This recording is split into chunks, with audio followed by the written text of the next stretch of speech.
Obéir à Dieu, c'est pas une punition, c'est ton gilet pare-balles. Stop, arrête-toi là. Salut la famille, c'est Pasteur Delphine.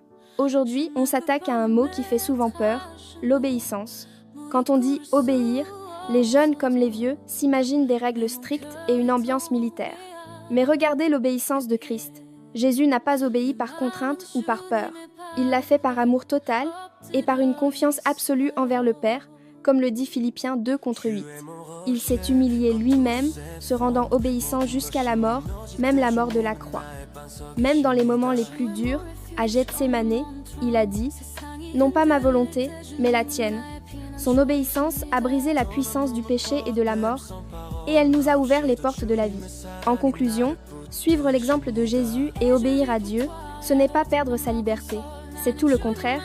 C'est activer ton gilet pare-balles spirituel contre les galères et les mensonges du monde. Hébreux 5:9 nous rappelle qu'il est devenu l'auteur d'un salut éternel pour tous ceux qui lui obéissent. Quand tu laisses Dieu guider tes pas, tu marches sur le chemin de la vraie victoire. Dis-moi en commentaire, dans quel domaine as-tu besoin de faire confiance à Dieu aujourd'hui?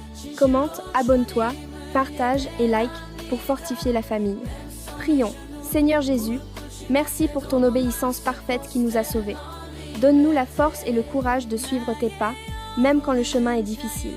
Apprends-nous à te faire confiance les yeux fermés, sachant que tes plans pour nous sont toujours les meilleurs. Au nom de Jésus-Christ, Amen. Prédication de Pasteur Delphine Yomoxa Delpine. Soyez bénis. Obéir à Dieu, c'est pas une punition, c'est ton gilet pare-balles. Stop, arrête-toi là. Salut la famille, c'est Pasteur Delphine. Aujourd'hui, on s'attaque à un mot qui fait souvent peur, l'obéissance. Quand on dit obéir, les jeunes comme les vieux s'imaginent des règles strictes et une ambiance militaire. Mais regardez l'obéissance de Christ. Jésus n'a pas obéi par contrainte ou par peur.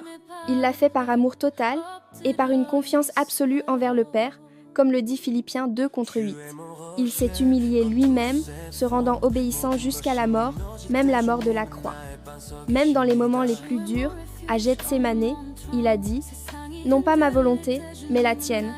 Son obéissance a brisé la puissance du péché et de la mort, et elle nous a ouvert les portes de la vie. En conclusion, suivre l'exemple de Jésus et obéir à Dieu, ce n'est pas perdre sa liberté, c'est tout le contraire.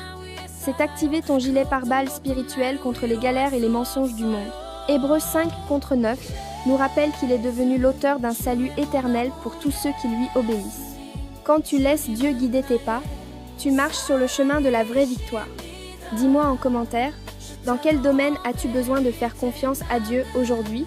Commente, abonne-toi, partage et like pour fortifier la famille.